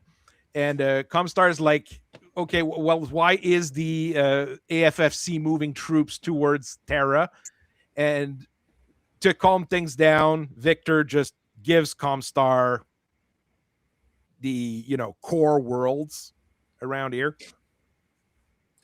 Because the jihad kicking off now on top of everything would be even worse. Outreach is independent. Solaris is independent. Because you don't want to fight on Solaris anyways. And Outreach is the mercenary world. They're their own thing. So that's why I put them as independent. You wouldn't want to fight there. You wouldn't want to fight there normally, let's say. Things get catastrophic from that point on because the word of Blake started showing up, as usual. Stefan Davion retreats to Tikhonov, starts taking it over. The CCAF and the word of Blake decide to reply by blockading and sieging the planet. Stefan Davion doesn't have much, so he has to wait for New Avalon and people to send warships to come and rescue him. And before that happens, well, the word of Blake decide to orbital bombard Tikograd and destroy the capital of the planet because they're the word of Blake. Stefan Davion survives because he was doing a drill in another location, in another factory, but he sees the planet being, raised. Everybody denounced the bombardment. Everybody's like, no, we shouldn't be doing that. The inner sphere, the periphery, and even the clans are like, no, orbital bombardment is wrong. We shouldn't be doing that. You can blow up ship that leave the planet, things like that. That's fine, but orbital bombardment is wrong. Sun Tzu panics and starts pulling back his troops.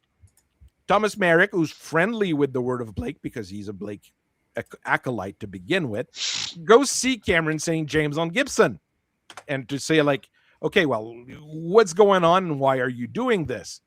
And Thomas Merrick is assassinated by ROM operatives on Gibson. And a real apostrophe, air quotes, Thomas Merrick shows up in the word of Blake. So who's the real Thomas Merrick? The real Thomas Merrick or the Thomas Merrick that was assassinated? Neither. The one that accidentally was doing a better job. So in my opinion, in my mind here, the Thomas Merrick that was Thomas Merrick for the longest time is the actual Thomas Merrick. The other one's the body double. I switched the script. Just flip the script. Why not just make them both body doubles? That would start being really weird but funny. And also, one's a Merrick body double, one's a Capellan body double, one's a Wob body double, and no one cares. And nobody has any idea what's going on. Oh, we're doing the Spider-Man meme. Should ask Elkite to do that picture. I mean, seriously, it could have been two failed body doubles. Or there you go. Quotations. I mean, that's the kind of body thing. How do you fail at being a body double? Do you just get too fat or something? He went to Space Golden Corral and got too fat. Okay, you go through all the physical changes, but then like the mental stuff, it just fails for the one guy, and then the other one, they can't get him close enough, so they scar him up physically. So he's got the mind, but not the body. The other one's got the body, but not the mind. Yeah. I mean, that would be the funniest thing you could do in this particular situation, I think. You like, know, with the there was amount never a real Thomas Merrick. He died. He really died. there's an idea of a Thomas Merrick and the whole American Psycho line, but I am simply not there. Whatever the monologue from American Psycho is. I mean, this would be the funniest possible thing we could do. Honestly, they were both body double. And you're giving me an idea because, like, with the amount of body doubles and like clones and stuff that run around in Battletech, now my fourth succession war Space Alex Jones on tonight's broadcast, I have a failed Hans Davion body double. Tell us about it. Yeah, I failed the Psycho Mind Indoctrination, and it's a perfect 1-2-1 of Hans Davion sitting there with him. But he's going into like the Psycho Mind Indoctrination and stuff, and like every so often I get a body double on there, and there's a whole industry in the inner sphere for body doubles of major and minor noble powers that you can just buy them. Yeah, Comstar doesn't want you to know this. You can just buy a body double. I have like 5 Morgan Hasek Davions at the house. The Space Alex Jones home for wayward and failed body doubles. Major industry replica of him shows up, shoots him, and then takes his place and continues the interview like nothing happened. Tanky, what about the people who like try and make themselves look like Kim Kardashian, or there was constantly in the '90s episodes of Ginny Jones and Springer about. Yeah, exactly. Michael Jackson. Oh, I mean that's always going to be a thing. I mean that was a thing in the '90s. It's a thing now. You've got little girls. You've got little girls on Instagram doing Sabrina Carpenters and Taylor Swifts and whatnot. I mean, you had people doing Lady Gaga's in the 2010s. So I mean, it stands to reason you're going to have those people in BattleTech in the far future. Yeah. If you want a universe where that doesn't exist, if you want a universe where that doesn't exist, you got to go to Warhammer because they're too busy fighting for their lives to worry about impersonating Caiaphas Cain and whatnot. So the real Thomas Merrick is not accepted by the Parliament. The Word of Blake starts fighting the Free Worlds League in response. Sun Tzu basically quotation marks about the real. Yeah, we don't know at this point. Sun Tzu Liao goes in, rescues all his brothers and sisters-in-law, and bring them to Sion because ISIS tells him to.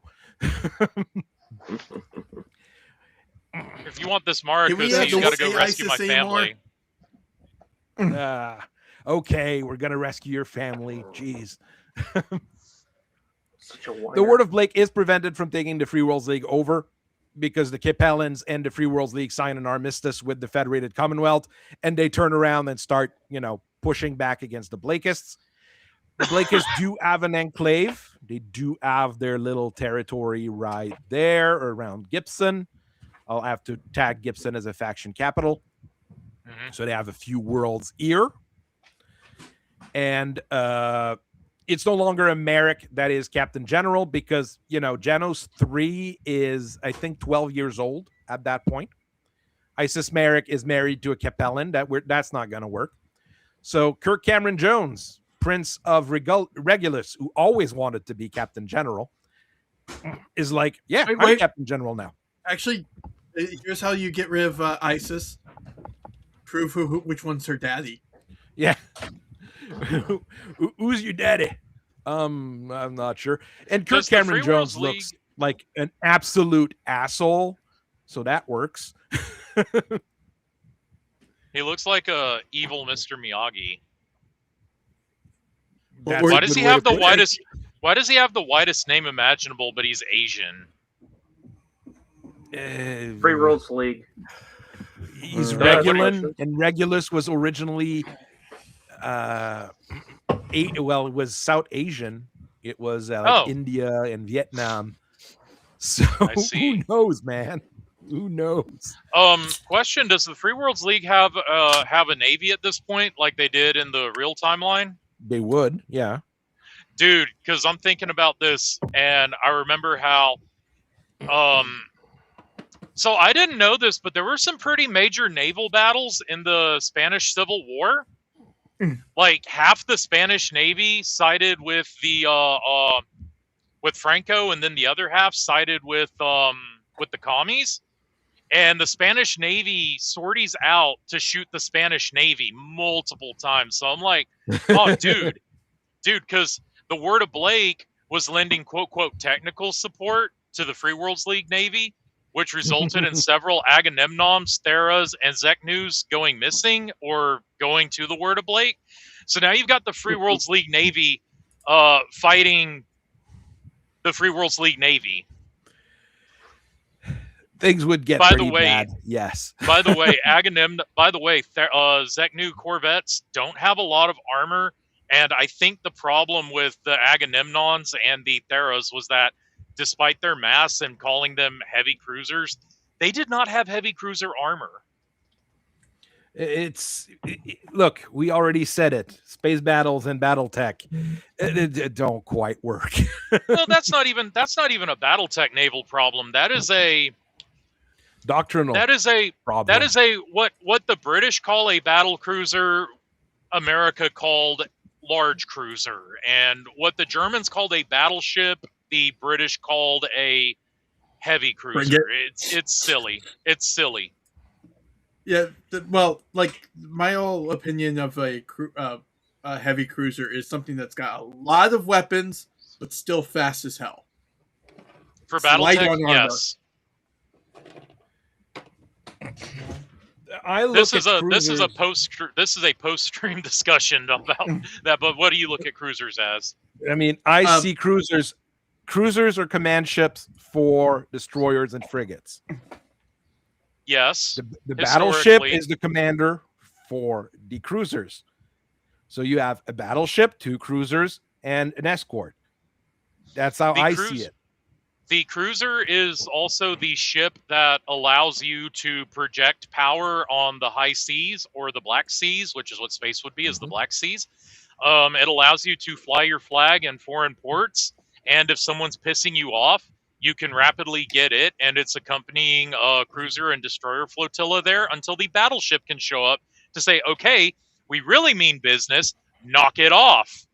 Okay, bombard your port city. Let's go. The cruiser's the biggest ship the finance department lets you pull out. The destroyer is a ship used for most things, and a frigate is whatever's smaller than what we're calling a destroyer this year. That's a good way to look at it. That's how navies work. And it's so and the funny battleship because is what the finance department tells you to not send at things. This is what you tell the finance department we're building, and then they scream. And frigates are really silly because back in the Age of Sail, that was your gunship. That was the ship that had all of your guns. That was there's a British frigate off the coast. Fudge! And then they kind of went out of favor, but nowadays frigates are what's pretty much holding up the European navies. I forgot to tag Frank. Except the U.S. can't make frigates because we get the Zom, whatever they call it. You have one frigate. We had a perfectly good ship. We threw it away. We need to go back to it, but they won't because they want new toys. You have the Constitution. You don't need more frigates, right? We didn't even build the. I don't want to get into U.S. naval procurement because, ooh lordy, that is an animal. I support baby girl being built. Let me tag Frank as a magistracy of Canopus World. Make all the Frank marshals really mad in chat, but that's what it is in this particular timeline because they're not going to say that it's the new colonies. They just took over the region, and the Torians just took over the region. Just took over the Oregon brand Reach. New niche faction. No, I'm not even sure when they originally really came out. What, the Frank? Yeah. Dark Clan? Thing? Late Dark Age? I mean, they showed up during Jihad. I know that. But basically, the Frank Reaches was the early Trinity Alliance. Okay. Well, it just doesn't happen in this particular timeline because they've got no reason to exist. Because it was basically the new colony area of between Magistrate and the Torians. Mm-hmm.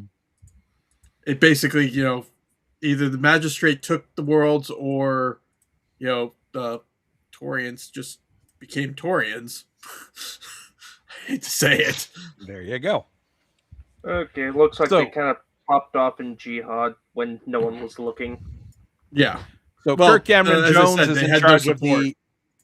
Kirk Cameron Jones is in charge of the Free Worlds League. Signs a more permanent peace treaty with Steiner Davion from that point on. The Fifth Succession War ends, and a few tentative alliance, a few things, and it's the year, the white year where everybody gets married. That's basically what it is. Victor Steiner Davion officially marries Omi Kurita, even though they already have 2 kids. So it's just Legitimate now. legitimate now. Minoru Kurita marries a noble from the Rassilage Republic because they were now friendly. George Asek III marries Cassandra Allard Liao, and Cassandra is named heir to the St. Ive Compact, St. Ive Free States, because, well, Kai is Kai, so we can't expect too much from him. To make his realm more secure, Victor basically asks Yvonne to marry Tancred, but she already loves him, so that's fine. That's the marriage you're supposed to have anyways. So that fits there. Kaiser Steiner's son marries Stefan Davion's granddaughter, making the 2 minor branches of the main houses closer, and 2 major general being more friendly. Kelly Liao marries Jeffrey Calderon. I feel bad for Jeffrey, but that's life. Hey, someone had to take one for the team. There you go. And the day the truce of Tukayyid ends, Ance Davion dies in his sleep, because you have to have some drama and some flair in this whole story. I mean, the clans are going to be attacking again. I'm gonna head out. I don't want to deal with this again. This is you guys' problem now. I'm too old. I'm done putting up with all your nonsense. Victor, you do it this time. Bye. Trying to do a list of primary and secondary leader was, well, at least I put a list down. So Sun Tzu Thomas, Victor, Melissa, Candace Liao, Kirk Cameron Jones, Nandi Steiner, and Jeffrey Calderon as your main faction leaders that are in the whole Fifth Succession War. Oh, shit. Because Theodore is busy on his side and Christian Mansdottir is busy on his side as well, fighting the clans. So they're not really as part of the big Fifth Succession War kerfuffle, basically. I had to find a couple names in there. Well, Stefan Davion, Caesar Steiner, those names are standard. Adam Steiner, put him on the clan front, leading the Lyran regulars. While Bishop Sortek is leading the Davion Heavy Guards on the clan front. So we've got 2 big names on the clan front at the same time. Oh, wow. What do you mean? No, nothing. Marcus Baxter is the leader of McCarran's Heavy Cavalry at the time. So that's who goes there. Back. Strangely enough, not led by a McCarran, but that's how it is. It's because the McCarran, I think McCarran got killed and E took over after McCarran got killed and took care of his kids and stuff. I had to find who was the leader of the Chesterton Reserves, which is another major regiment in the major force in the Capellan Confederation that was still active at the time. The leader of the Warrior Houses, Grayson Deck Carlisle, dies of cancer in 3065, officially in plot. So I just kept them dying at the same time for the same reason. As well. I mean, no reason to change what already works. PD Steiner Davion. The Brigadier General of the Merrick Militia, Samuel Garibaldi. He looks really cool for the picture they put of him. Let me pull him up. I mean, he actually looks threatening. I don't know. He looks like Dozel Zabi from Gundam. Yeah, kinda. Without the hair. Yeah. Or the scar. Well, no, it kind of looks like he's got a scar, but I mean, give him a good. I mean, it gives you an awesome pilot because he literally pilots an awesome. Oh, that's all. I mean, if he's gonna look like Dozel Zabi, who drove the Big Zom, I mean, I guess an awesome's kind of a good stand-in for a Big Zom. So let's go. And basically, he's the one fighting Caesar Steiner over here. They take a few worlds over here. The FedCom takes a few worlds over here. Basically, it's a trade. They trade worlds here for worlds there. It's not a big war, but it is a war. That's the Operation Guerrero DEI hire, the one that they literally had to put in as a black woman because they needed to. James Tang, same thing. He's from Operation Guerrero. Brenda Calderon, which we don't have any pictures of, unfortunately. I thought there was one, or am I thinking of the other one? Oh, I'm thinking of Samantha. Sorry. Yeah, no, that's the commander of the Torian Defense Force, which we have absolutely no details on. Like, we know she exists. It's about it. I love how some of those characters are depicted by our friends at, well, it's both FASA and WizKids and CGL. Everybody's to blame for that. Carolyn Seng is the commander of the St. Ives military of the St. Ives Compact. We also don't have a picture of her. And we know her for having designed the Cossack, or at least giving the specifications for the Cossack. It has such weird artwork. It looks like it's just kind of like a bomb exploded behind it, and now it's just kind of drifting forward like, oh no. It's been flung forward. But so, not giving the best first impression then. I love the Cossack that it looks like it has two medium lasers. Ragdolling. 2 medium lasers and 2 small lasers and an SRM-6, but it only has 1 medium laser. It's trying its best. This thing is shit, okay? This is It's really also a shitty 20-tonner that's only like, what, 9? 12? 6.9. 6.96, so it jumps. It is 6.96 20-tonner. No, that's too slow. Hey, it tries its best with its 120 XL engine. They stuck a 120 XL on that thing. So it's not even cheap. To bring all of a medium laser, 2 small lasers and a streak and a regular 6, not even a streak 6. It has a major upgrade during the Jihad where it gets light ferrofibrous armor and they stick 3 rocket launchers on it. Just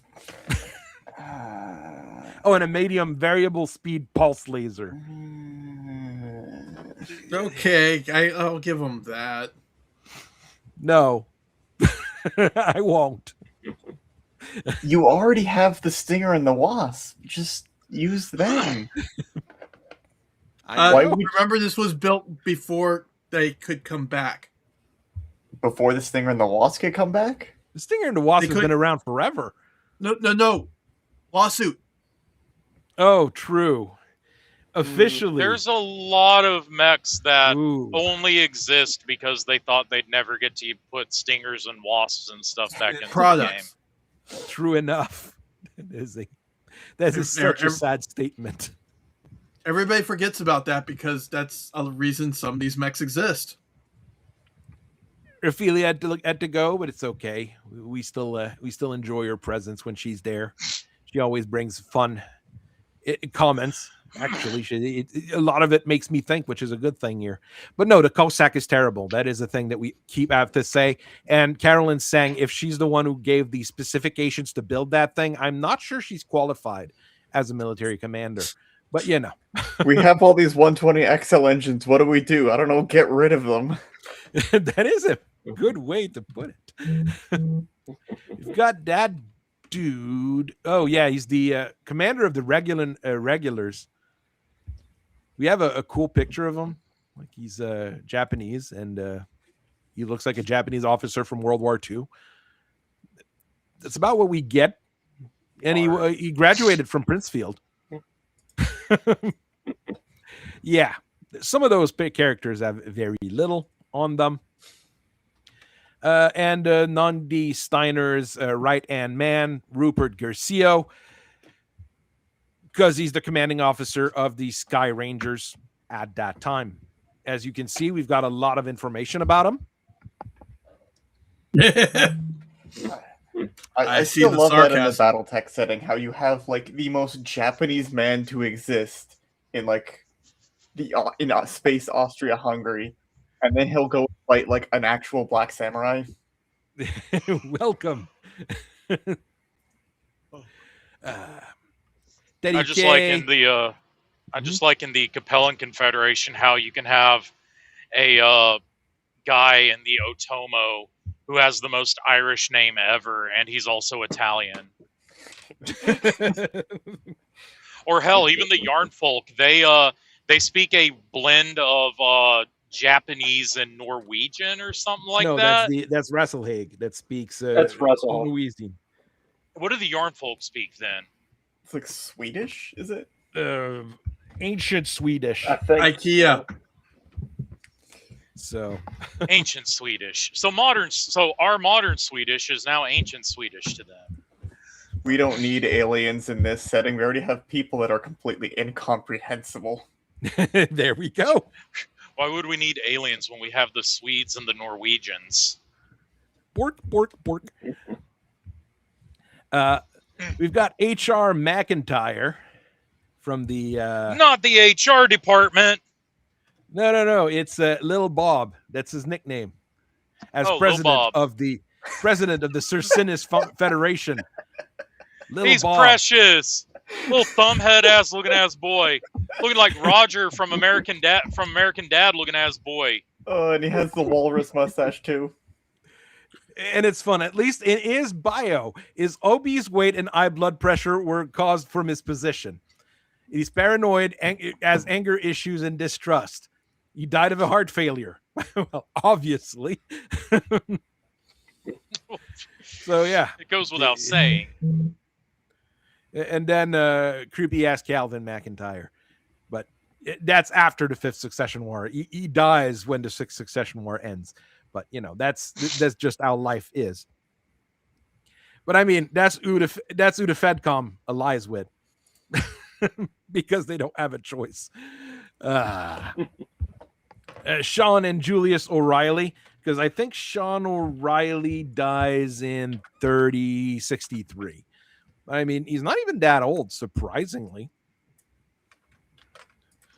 But that's your first Caesar, and he's replaced by his kid, who's not much better.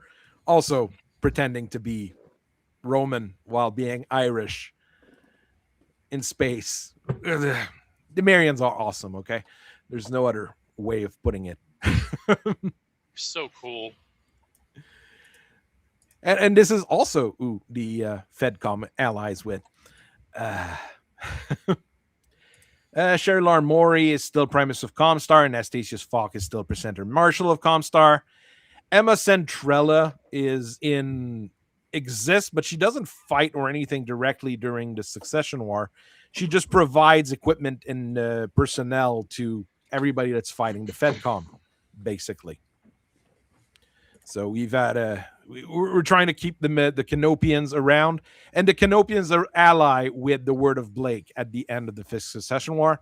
So the Canopians and the Wobies are together for some reason, because I thought it'd be funny mostly, but it would piss off both the Magistracy of Canopus people and the Word of Blake people. That's probably why it did it.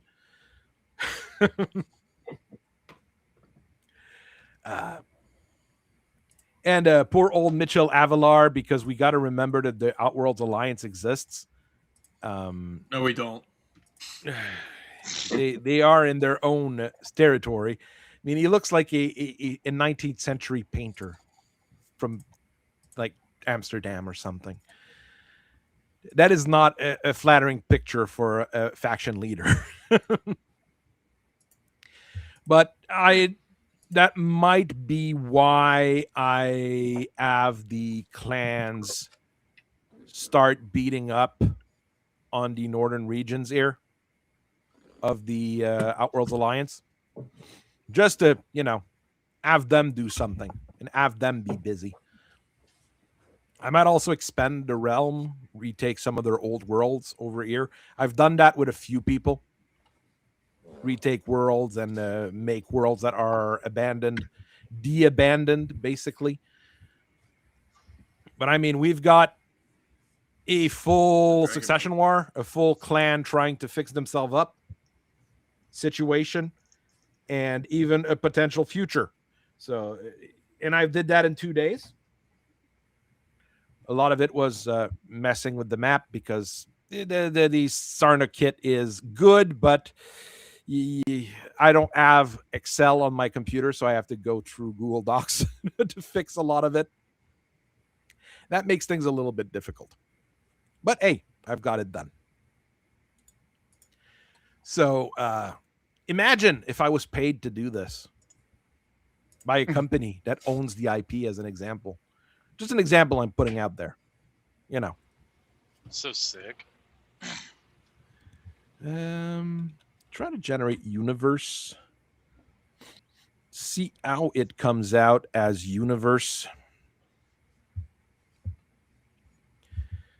As you can see, basically, I'm not pulling from this document. I edit the document online, save it to my computer, and then run the script that you need to. Suckit is a little bit weird for that. It needs to run a script that you need to install on your computer. It's a little bit weird. It's a little bit odd. It doesn't like using words instead of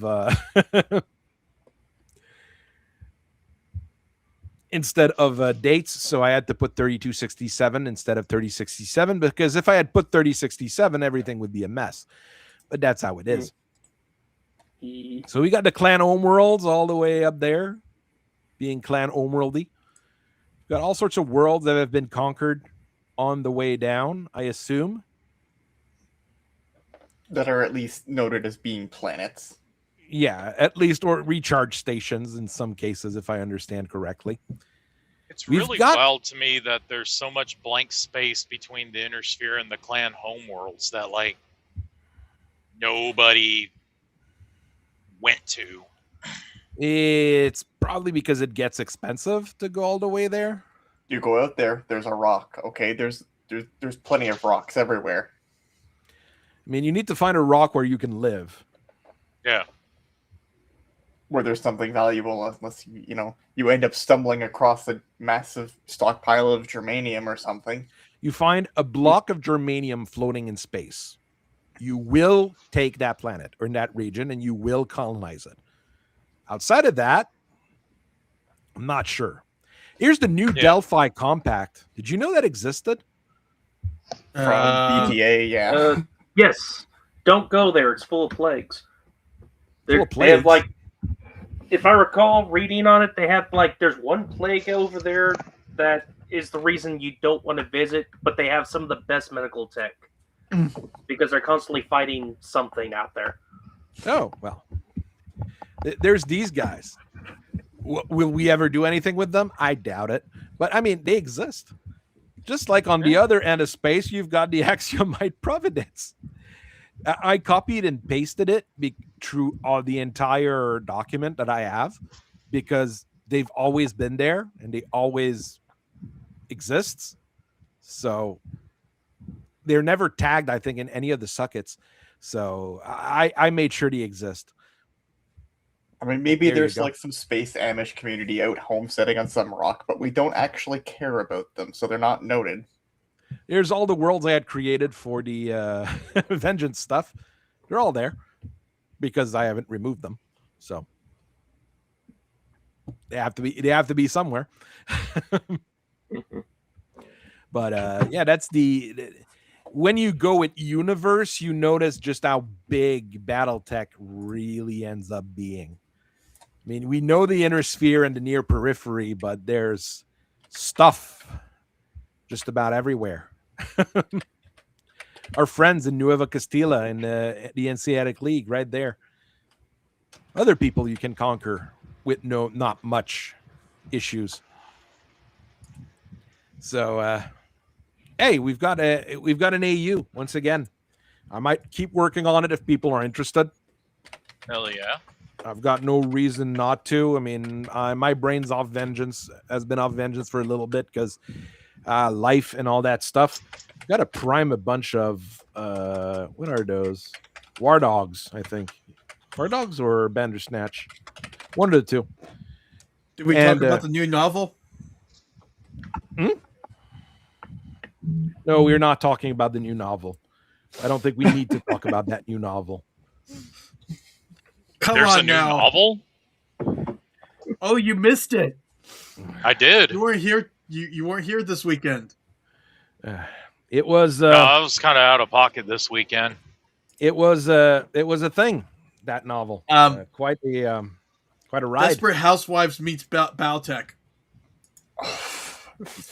I mean, my wife likes Desperate Housewives, but I mean, that's because that show was popular when she was in high school, you know? So, like, I mean, you know. Three or four scenes of them sitting around the table drinking wine. Don't they specifically mention it, how they're just sitting around drinking wine? Yes! Who wrote this one? Hansa. Is there Omnicox and Omnicooch? No. Oh, lots of lesbians. Then it's not a haunt. Oh, lesbians. The main character is supposed to be Tara Campbell, but it ends up being her niece, who is bisexual and is basically the male fantasy of being a bisexual girl. That novel was written with a single hand. Or no hands. No. Or no hands asking ChatGPT. Oh, no, we shouldn't be saying that. AI is bad, guys. AI is bad. We gotta attack Megamech because they used AI. That was the big news. Yeah, Tanky, you missed it. I do remember the thing about Megamech, but I completely missed this novel, and it doesn't sound like I missed a whole lot of anything. Wake me up when we get a Novacat novel. Or a Jihad novel. You know, novels that we actually need. About? Hey, Tanky, I'll give you one. They're actually writing a trilogy for the War of Reaving. Yeah, for like the past 2 years almost. Like, wake me up when that comes out. Let's go. Yeah. Oh God. Yes. So this is the reaction. This is the current reaction in this particular alternate timeline to Clan Burrock. Clan High Council. What you got there? A smoothie? There you go. So basically, Tar Campbell, Anastasia Kerensky is now a wine auntie or tia, depending on how you want to approach it. And she's married. I don't know where the hell that came from. And they mystery boxed her husband. They won't reveal who he is. So it was Tar Campbell, Anastasia Kerensky, and Evie's mom sitting around the table while talking about her daughter getting smashed by a female clanner. That's next weird. Room. Weird. This is a mech setting. We don't sit around and drink wine. We have sweaty teenagers yelling their ideologies across the battlefield. That's Gundam. See what I mean? It's still better. Okay, so the reason I was out of pocket is because I found a way to watch Gundam Thunderbolt. What was it? November or December, Sky? The Gundam Thunderbolt movie in English. Decided to watch G-Quux before my Amazon subscription cancellation goes through, and also finished watching Iron-Blooded Orphans. So I've consumed 3 different Gundams this past month, this past 30 days. And yeah, I have no regrets about missing out on this Battletech novel because G-Quux wasn't as bad as I thought it was going to be. G-Quux is better than that particular novel. Actually, G-Quux is better than all the recent Battletech novels. Tanky, I had to go do some serious food and retail therapy to recover from this one. Didn't they go? Don't you have a couple of scenes where they go shopping in that novel as well? Yes. Oh, God. Foodie reviews for 2 restaurants. No. Grown. Tanky, they literally sit around, sitting at the table while they wait for the resistance to do whatever the hell the resistance is going to do. And then they react. They're not actually actively doing anything.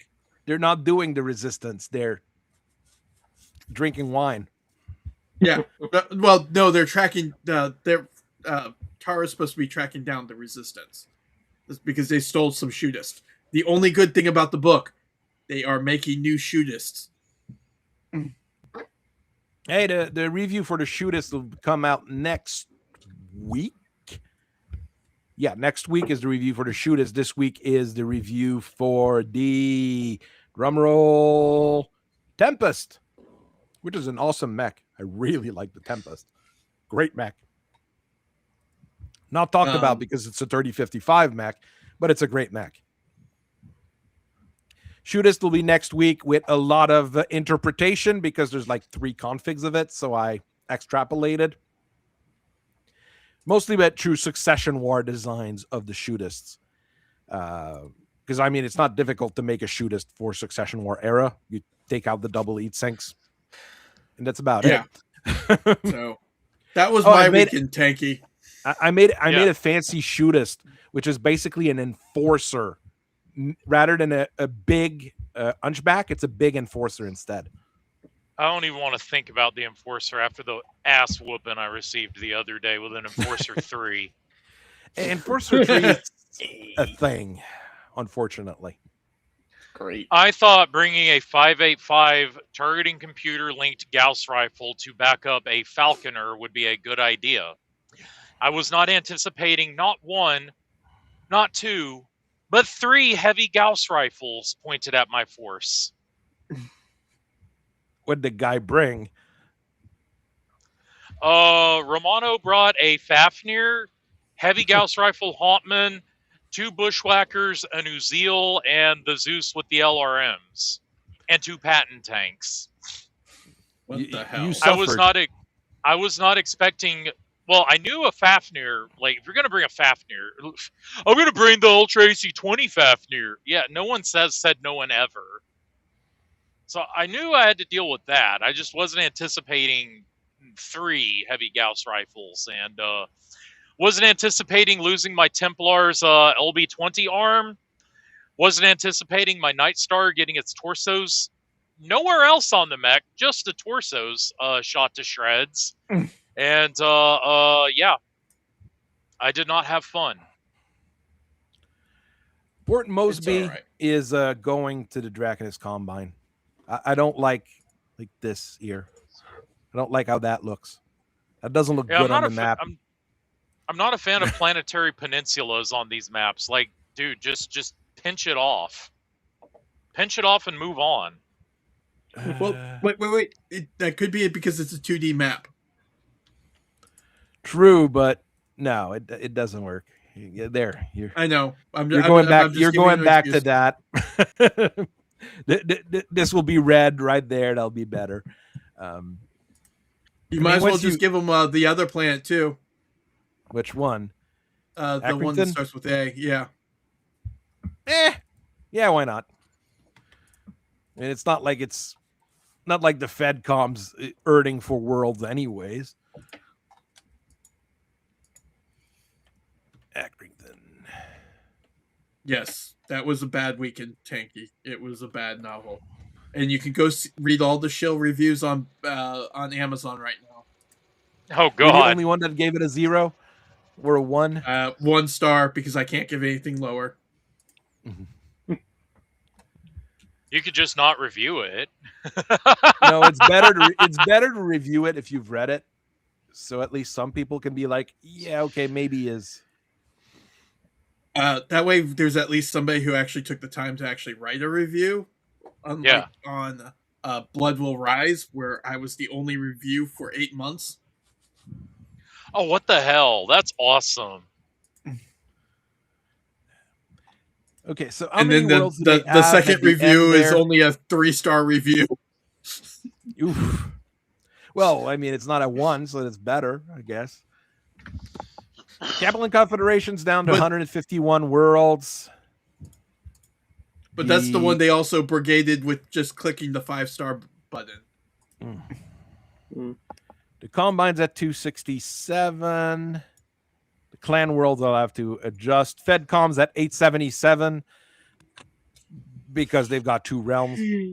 315 for the Free Worlds. Lyran Alliance has 61 worlds, surprisingly. Canopus has 84. Outworlds 36. Do we have any interesting numbers here? Saint Ives at 53 from 21. A little bit bigger. Thorian's at 91. Word of Lake of those 91s are just rocks, though, so... They're fancy rocks, okay? It's a rock with a hadpot on it that they said, yep, we have colonized this world. So there's still about 700 worlds that are uninhabited, but, you know, it's a start, okay? And how many of those aren't horribly radioactive? Not many. Tortuga sticks at 6 all the time. So there's that there. There's fun things you can look at if you're looking at with the Sarna utility kit. You can look really at how many worlds tagged in the map each of the factions have at any one point in time. So that's even if you're not doing the mapping thing, if you're interested in just the numbers or the positions and the things, it can be a fun thing to have in your back pocket, basically. All right, we're going to leave it at that because I do have to work tomorrow, unfortunately. It's been a quiet week for us, though, at work, but yeah, it's... Oh, don't say that. Yeah, Gonna come in tomorrow. There's a Windows update. Fire. There's a Windows update coming. No. That should say everything.